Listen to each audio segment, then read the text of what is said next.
Morning everyone. I hope you're able to see my screen as well as hear me correctly.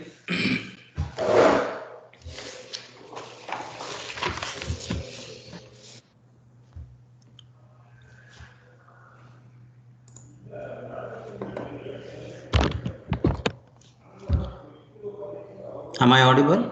Is it clear? Are you able to see the screen?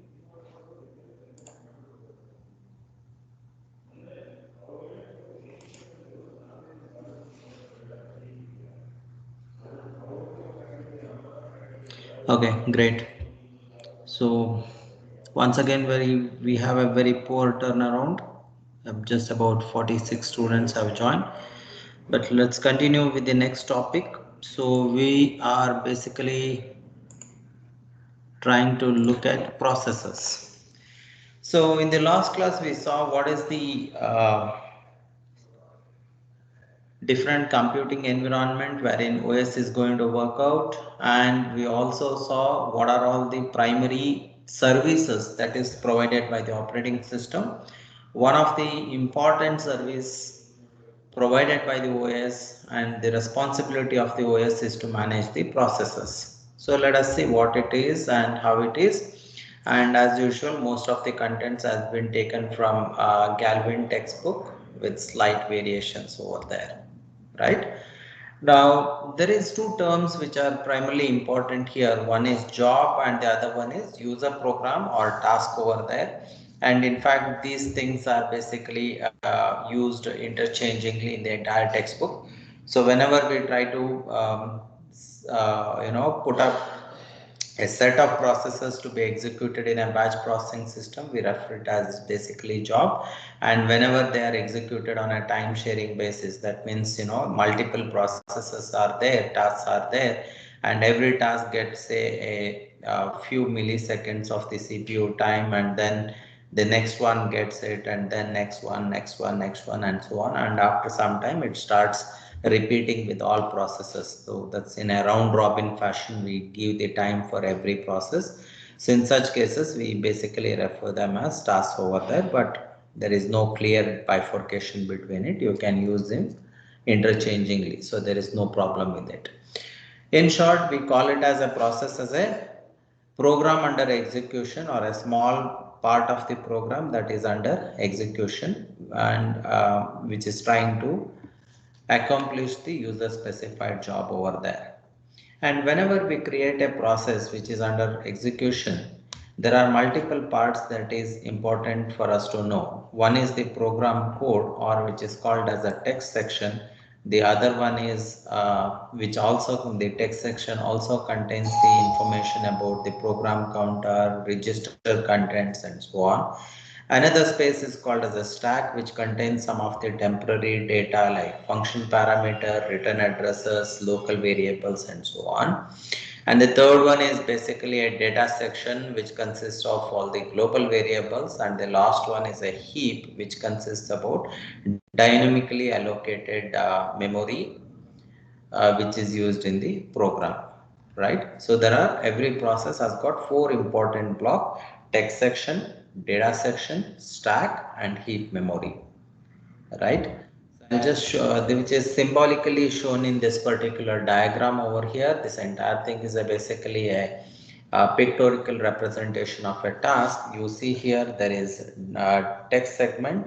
On top of that, there is a data segment. Then you have heap and stack. But you see these two arrow marks, which is basically saying that they are basically, their size is not fixed, right? So it can increase and decrease, it can expand and shrink dynamically when, as and when the program gets task gets executed, whereas the size of the text and data is basically fixed. This is quite obvious because in under text segment, what are we going to store? We are going to store the code of this particular task, so how many ever time I run this particular program, how many ever instances of this particular program I do it, the code does not change, the size of the code does not change. So that's why the text area is fixed.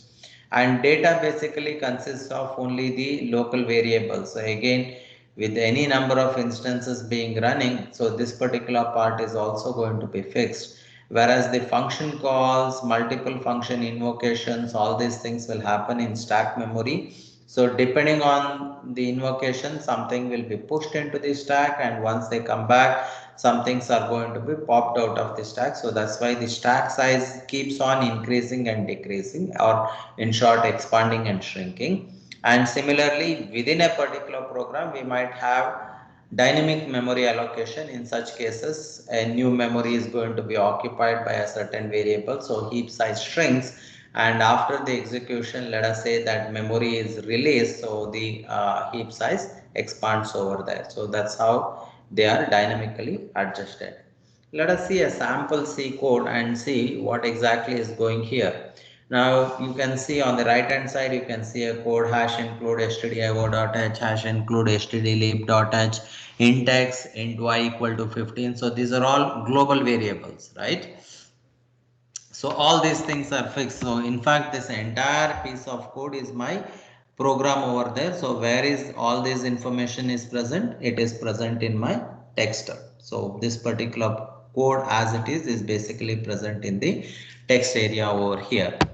And then we have the data area wherein all the global variables are going to be present over there with their initialized value. So my two statement here, you have two variable, int x and int y equal to 15. All these particular contents are basically stored above the text. So a particular memory is allocated depending on the machine architecture. If it is int, some set of bytes are going to be reserved, some memory is reserved, and similarly for y, again a memory is reserved and their value is stored here, and so on. So that particular thing takes place in this particular sector. And then comes the stack and queue, and you see here there are some local variables. You see int I and int star value. So these variables are going to be basically stored in the stack along with these parameters which is passed on to this particular function main. So all these information goes into the stack memory over there. And you see within this particular program there is a statement says that values equal to int star malloc size of int star 5. What is this malloc trying to do? If you are familiar with C programming, I'm sure which you are because you have studied a course on it. So malloc is a function which dynamically allocates memory to a particular variable as specified by this argument. So it says size of int, whatever is that byte, multiply by 5. So that many, if I assume that int is of 2 byte size, so 5 into 10 bytes of memory is going to be dynamically allocated to a variable called as value. And where is this dynamic memory going to be allocated? It's going to be in the heap space, that is this particular place. So this particular memory allocation is going to be done here. Okay, so this is how the processes are going to have being arranged within the memory. And once, let us say, down this particular program, let us say we have deallocation of this particular memory. In such cases, whatever memory cells it was occupied is going to be freed up, and that memory once again comes back and available to us in the heap memory. So this is how it's going to be done. That's exactly the main important four parts of the process over there: text segment, data segment, stack memory, and heap memory, right? Now whenever there is a program, we call it as a passive entity because it is stored on the disk. Whatever is their executable file, codes, everything is basically stored on the disk. For example, there is a Google Chrome browser which you can see here.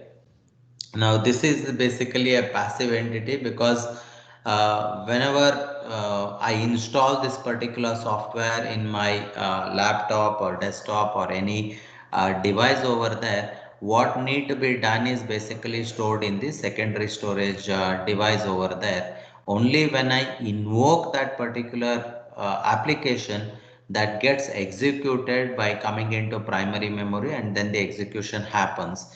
So if I don't invoke that particular program, then it is going to be an passive. It is just present in my system, but it is not doing anything over there. So whenever I execute it, how do I execute? There are multiple ways of doing it depending on the operating system. For example, in my case, I can just double click on it, and or else I can right click on it and say open. In such cases, it's going to execute that particular program. So that is with the help of graphical user interface, or else I can even do a command line entry, typically what we try to do in case of Linux environment. So I type in a particular command in the shell prompt and execute that particular program over there. So these are two popular approaches to do it. Whenever I do that particular thing, what basically I'm trying to do is I am executing that passive program over there, and hence that passive program becomes now an active process. You understood the difference? So where it is lying in my hard disk, say secondary storage, then it is a passive. I call it as a program.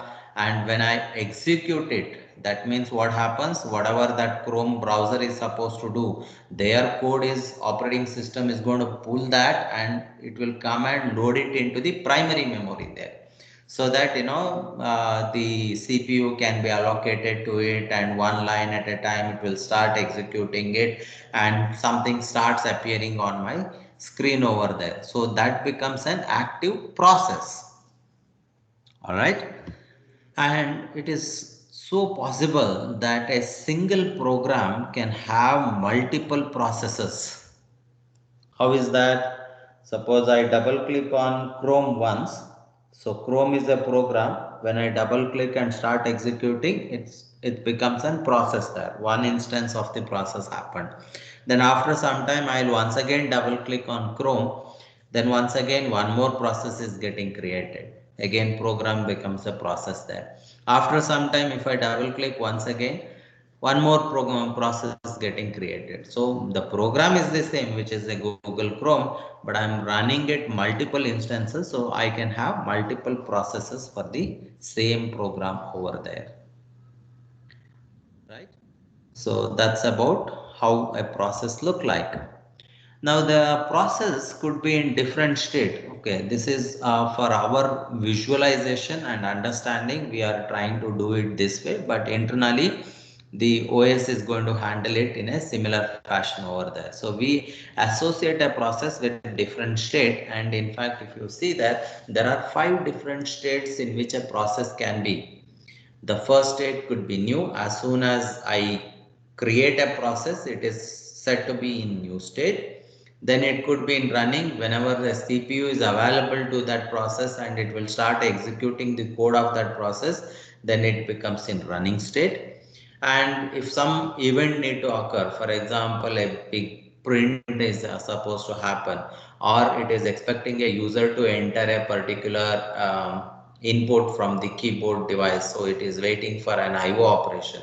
In such cases, we say that the process is in the waiting state, and once the waiting is over, it will come back and stay in a ready state, so that the CPU is available back to this particular process once again.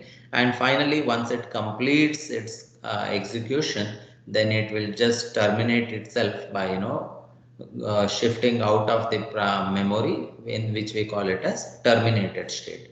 So these are the 5 possible states in which a process can be in, from the inception of that particular process till the termination of this particular process, right? We'll see the same thing can be represented in the form of a diagram over there. So there are 5 possibilities: possible state, new, ready, waiting, running, and terminated. Okay, so whatever we discussed here, the same thing is going to be executed. So I double click on a Chrome browser, so that means a process is getting created.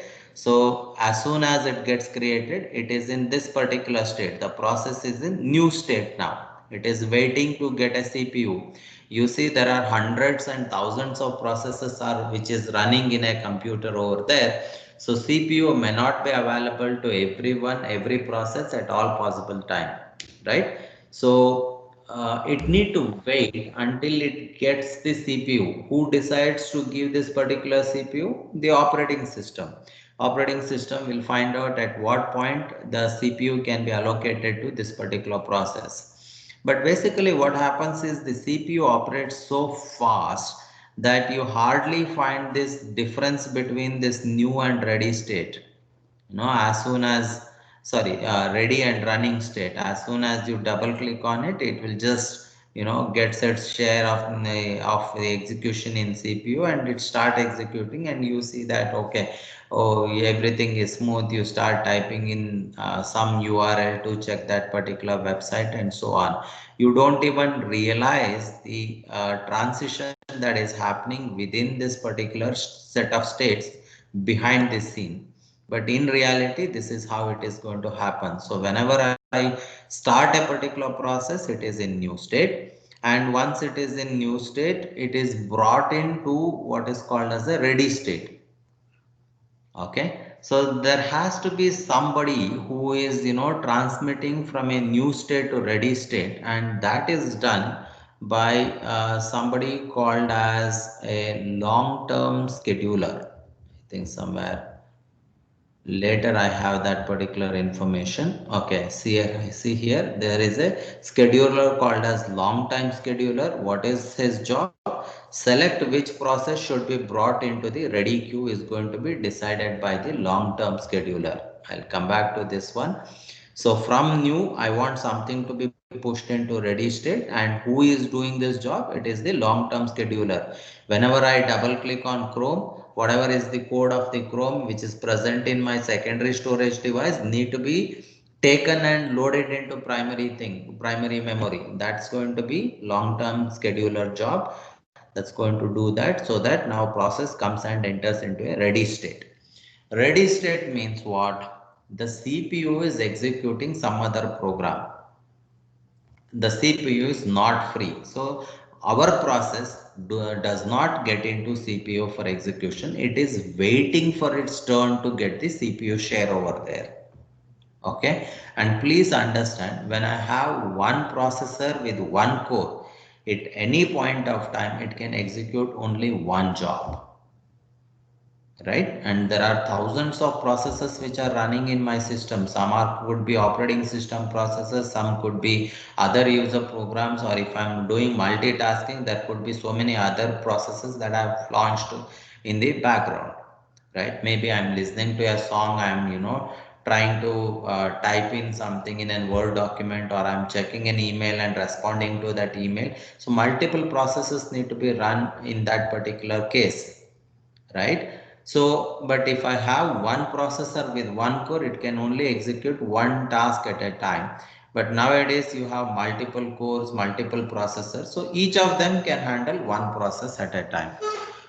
Okay, so that's why your multi-core and processors and multiprocessors are basically speed when compared to a unicore uniprocessor system over there, right? So whatever may be the case, when the process is in ready state, it is waiting for one of these things to become free. Could be a processor or a core. If one of them becomes free, then this particular process can be assigned to that particular core or CPU over there. And who decides this particular job? There is another processor scheduler called as short term scheduler.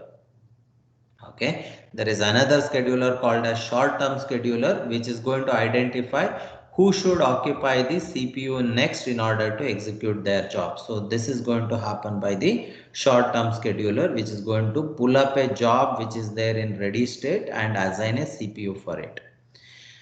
And let us say if it is a very simple thing, the CPU, the process will execute in CPU, and once it is done with execution, it will exit and it enters into a terminated state. Okay, so when it is running into a CPU, it will occupy some memory, it will get hold of certain resources and so on. So that will be with that process until it is in running state, and once it terminates, once it completes its execution, the process is going to free up all those resources so that that is available to other processes which are there in the ready state, right? But this kind of transition is not smooth always, from ready to running and then terminated. In between, something else will happen. What is that something else will happen? Maybe whatever application you are trying to write requires an IO operation. I'll go back to my Google Chrome example itself. I need to type in the URL in order to open a particular website, right? So that's an IO operation. Some kind of input is required from my end so that the Chrome can process it. So what will happen is whenever this Chrome is running, so all that is when I double click on it, and once the CPU gets it, it will run and it will show the interface to me, where an address bar will be shown. If I click on that, cursor will go. That is all what is going to happen. And then it wants an IO operation from my side.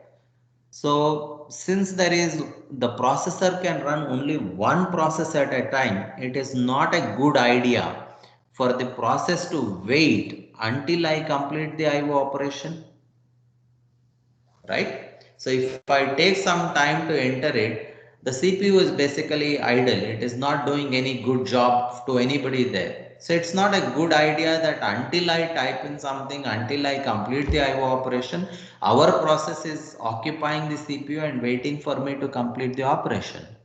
Correct? So in order to effectively utilize our CPU, what happens is whenever an IO request is raised, our process will shift from running state to waiting state. Okay, in our example, the Chrome will shift from running state to waiting state so that this processor becomes free. And what will happen to this free processor? Our short-term scheduler will identify who is the next guy that need to be occupied, giving a chance to occupy this processor.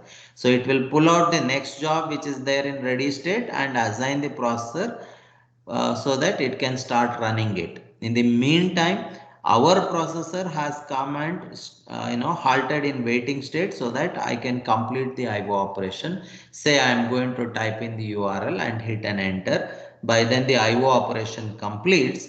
Once it complete, it cannot go and get into the running state because the processor is already given an access to some other process. So the our short term scheduler has taken that particular responsibility. So our processor is not free. So I cannot jump into running state as soon as I'm done with waiting state. So what I will do is once the IO operation is complete, I go back and join the ready queue again, ready state again, so that let the short-term dispatcher, short-term scheduler decide when I get this particular CPU for execution. Okay, the processor does not have a choice to go back and execute. It will once again go back to the ready state so that the scheduler will decide when the next chance for this particular program is going to process is going to get the processor over there. So the dispatcher, short-term scheduler, is going to do that particular job for us.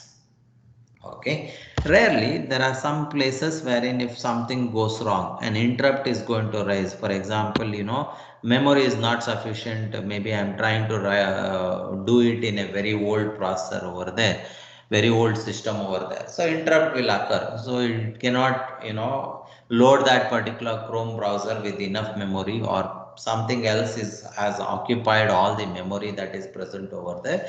In such cases, some kind of interrupt or error will happen. In such cases, the process once again goes and jumps into the ready state so that this interrupt can be solved again, and once again process can get a chance to execute. So this is how whenever I create a particular process, it's going to run through different states over there.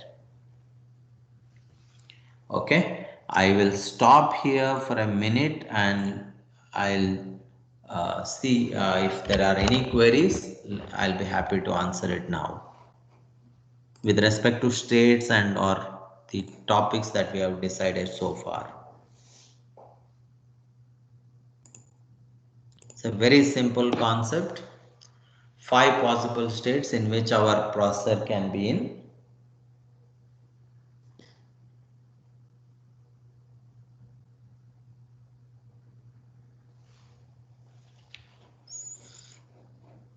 If there are none, we'll proceed further. Okay. So looks like nobody has a doubt. Let's move on. Now, the OS need to know the details about every processor, every process that is being created. I told you hundreds and thousands of processes are being run in the background. So OS need to identify each of them separately so that it can handle them. Just like 120 students are in my class. So if I have to tell a problem or tell an information to any of you, I need to know who you are. So there is some kind of identity for you is required. In a similar way, every process requires an identity. So this identity is done with the help of what is called as process control block, or in short we call it as PCB. Every process that you are getting created will have process control block or PCB. Some of the textbook author also refer this into task control block. It is also the same information. So what is this PCB is going to have is, it is going to have the information about the process. Start from the process number. So OS internally gives a number for every process that's being created. So it will have process number. It will have a process state, one of these possible things, new, ready, running, waiting, and so on. That could be one information. It will have the information about the program counter, that is the location of the instruction that need to be executed next within that particular process. And this process will have access to so many CPU registers. So what are all its content, so that the next time when it comes, you need to reload them back and start with the execution. And some of the information which is required to scheduling it for the short-term scheduler, like priority of the process and the queue pointers and so on. Not all processes are given with the same priority. Some of them are having higher priority, some of them are having lower priority. That's how the real world is, right? Let us say I'm standing in a queue and suddenly some MP or MLA will come. So he doesn't stand in any of those queue. Everything gets bypassed. Whoever is getting service is going to ask to stop there, and then the service is given to MLA or MP over there. So they are having higher priority when compared to a common man over there. Similarly, the case with processes, certain processes have better priorities when compared to others. So depending on this priority, the scheduler is going to make a choice who need to get the share of the CPU next. So we need to have this particular information somewhere, the priorities and scheduling processes. That is the place wherein we store this information, is what is called as a PCB. In addition to that, it will also have information about the CPUs and accounting information, like till this particular point, how much cycles of CPU it has used, how much more is required to complete this particular process, on what kind of IO devices it will require in order to complete it, or how much amount of memory that is allocated to this particular process, and so on. So all this information with respect to a single process which is under execution is stored in what is called as a process control block. Pictorially, I can store this something similar to this. You see there is a process number, state, and the program counter information, register information, memories, and so on, open list of open files and everything. So all these things are stored in a structure called as PCB. And for every process that getting created, there exists one PCB wherein OS can access that information in order to get the details of this process over there.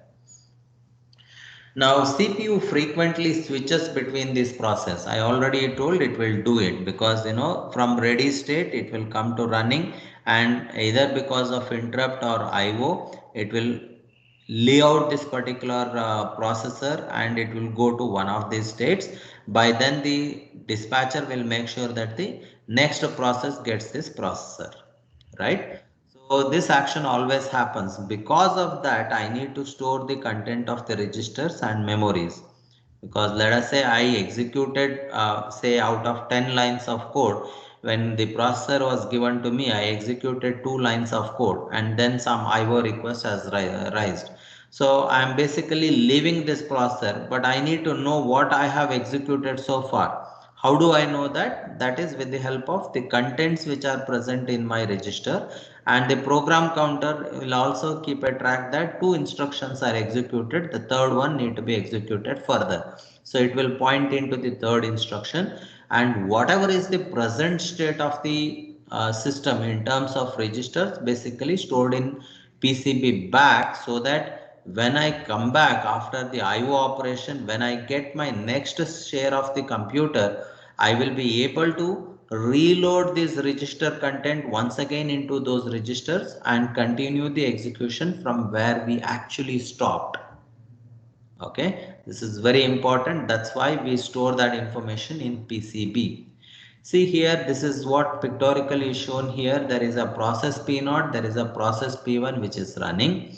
Let us say P0 is presently executing and then an interrupt or a system call is happening. Because of that, it need to go for some waiting state over there. So before it goes, what it will do, it will save the state into PCB. All this information is basically saved over there, and then the dispatcher will say that now it is time for process P1 to start the execution.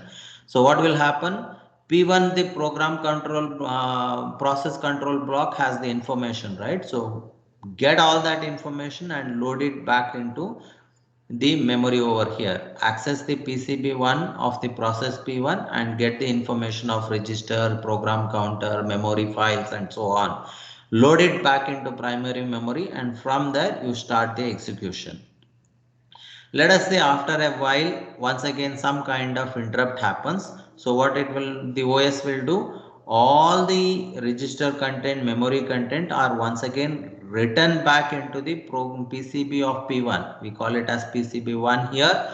Write it back into PCB of process P1, and then the dispatcher will say that it is time for to give the access to process P0. So what you will do, you will refer to the program control block of process control block of P0, get all that information and load it once again into the memory here and start the execution. This is how the OS will make sure that the processes are basically shifted and without losing their contents over there. So it will periodically write that information into PCBs and start them, load and unload things into the main memory.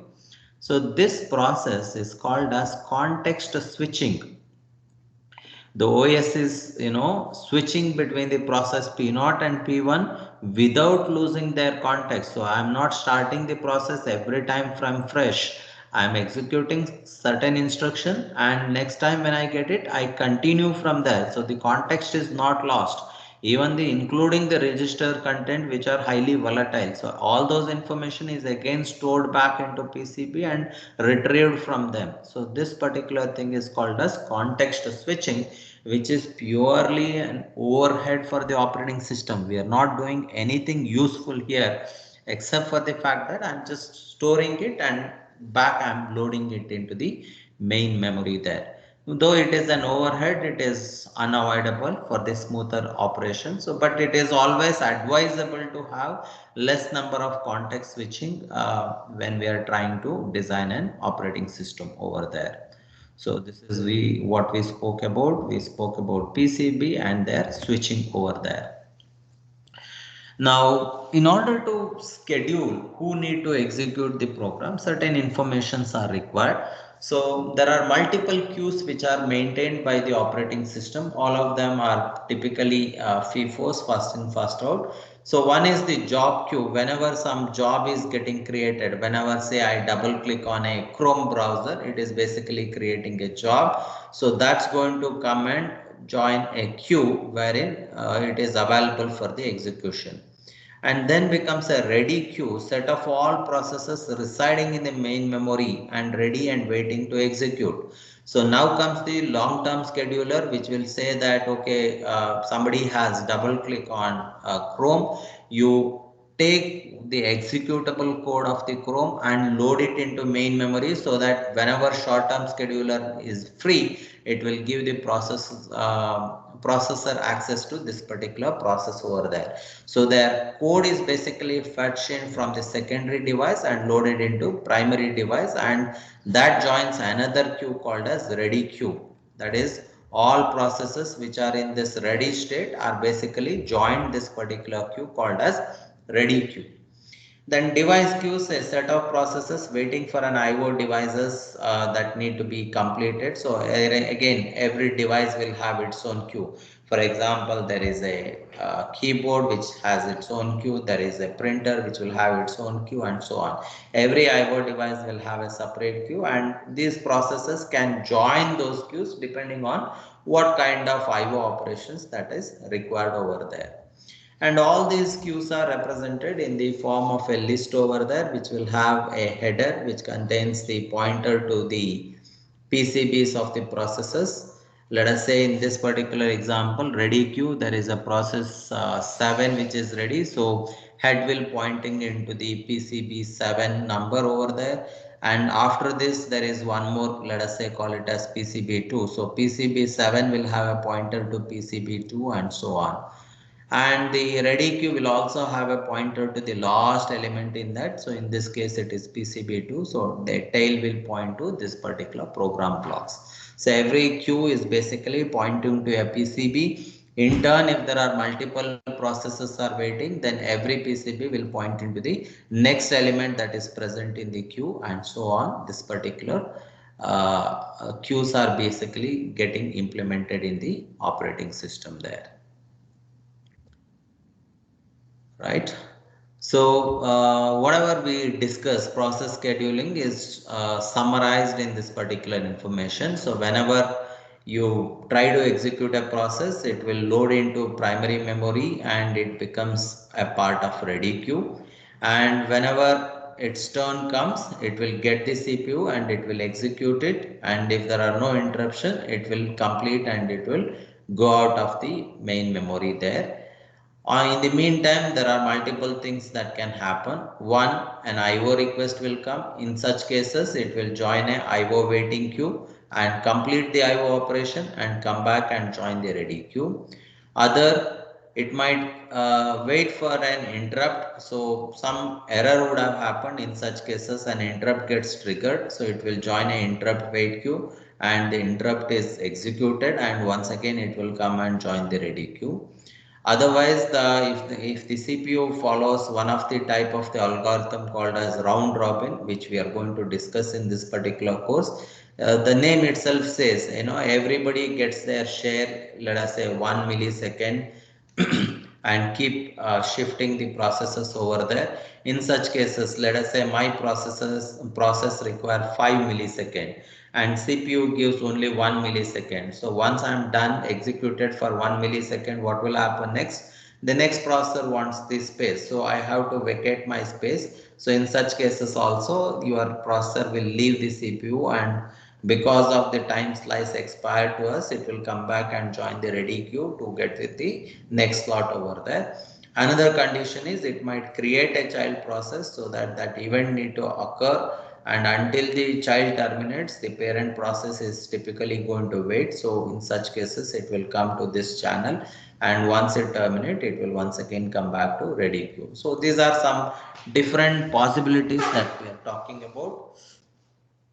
So, but the essence is the same. When process is created, it will join the ready queue. When allocation of the process to a CPU happens, it will go and execute. In between any trouble, it will leave the CPU and give the space away to the next process that is waiting for its chance, and keep repeating this particular cycle over there. Now comes the topic of short-term scheduler and long-term scheduler, which I already spoke about, but let us repeat it again. Short-term scheduler, or which is also called as a CPU scheduler, select which process need to be executed next, and it will do the allocation of the CPU. In case of a unicore uniprocessor system, it is pretty simple. There is only one processor with one core, so at any point of time only one process can execute it. But that's not the case with the present day computing environment. You have multiple processor with multiple core. For every processor and core, the OS is going to pick up who is free, who need to be given an access from the ready queue. It will pull out that particular process and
are you able to see me and the screen now? There was a drop in call.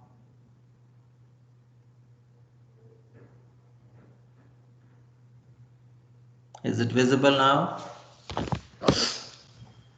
All right, great. Okay. Okay, right. Let's continue from where we stopped. So these short-term schedulers are invoked very, very frequently because the processor will keep shifting from one process to another process. So this is very frequently called, and hence it has to be very fast. For every milliseconds, it will be invoked over there. On the other hand, we had long-term scheduler, which basically select which process should be bought from the secondary memory to a ready queue, that is loading into a primary memory. So as you can expect, this is pretty slow, and which is invoked very not so frequently. How long will I keep pressing this particular Chrome button? Very infrequent, right? So it's not going to be called in very frequently. So it's okay that it will take its own time to load that particular thing. But you understand the long-term scheduler indicates a degree of multi-programming. More the number of processes that are being loaded into memory, short-term scheduler has more work to do, and multiple jobs are going to be simultaneously executing in the available CPU space over there. So long-term scheduler basically decides about how many multi-programming that's being basically handled by the CPU. Now, processes can be broadly classified into two things. One is called as IO bound processes, which require more time to do an IO job. So it will frequently ask user input. Depending on the user input, it will perform the job. So in such cases, it require the CPU availability at multiple places. It can't do at one go. So it will wait for an IO. Once IO is complete, it requires a CPU. Next again, it will wait for an IO. Next, it will once again take a CPU cycle, and so on. After every IO is completed, it will ask for a CPU space. On the other hand, there are certain processes which are CPU bound processes. Your code itself doesn't require anything. It will only do certain computations and finally displays an output for you. So they require a long CPU time when compared to the IO bound processors. So they require the CPU space at one stretch. Now, long-term scheduler is supposed to get a good mix of it to get a better performance of the system. So if it is taking too many IO bound processes, then context switching need to happen very frequently. As I told you, context switching is waste of time. It is not doing nothing. It is not producing anything productive. So your CPU spends some time to do that context switching. So too many context switching will degrade the performance. Or if you only go with CPU bound process, then there will be a lag for the end user. After I click Google Chrome, after a minute the Chrome interface will open. That because some other process is actually occupied the CPU. That is also not good as far as end user performance is concerned. So long term scheduler is supposed to have a balance between these two things. So apart from this, there is another scheduler. Some of the OS introduces. It is called as medium term scheduler. So this is to control the degree of multi-programming. Suppose if there are too many processes are there, then the main memory may not be sufficient to handle all such programs over there. So periodically you require someone else who is going to pull out that particular content which is there in main memory, write it back into some other memory, and once again load it whenever its turn is going to come. That is done by what is called as a medium term scheduler. So its basically job is only to do the swapping job. Swapping in the sense, take out the content. When I let us say a program has occupied lot of amount of memory which is hampering the performance. So then what will this medium term scheduler will do? All the resources of that particular process is going to be taken out from main memory so that it is available for other process, and the performance of the CPU increases there. So once it takes out, it is going to write it into some place, and later when this particular process is going to get its turn, it will once again load it back into it. Okay, don't get confused between long term scheduler and short term medium term scheduler. Long term scheduler is going to do it when the process is being executed for the first time. Whenever you start asking for the access, at that time it will get things into main memory and forgets about it. Medium term scheduler is going to see continuously monitor the performance. Whenever there is an issue, it is going to come into picture, swap out the content from the main memory, and finally when it is required, it will swap in back that content into main memory. So this will control the degree of freedom, degree of multitasking in case of operating system. So we already spoke about this context switch. I'll just pause for a couple of seconds so that you can run through the contents again.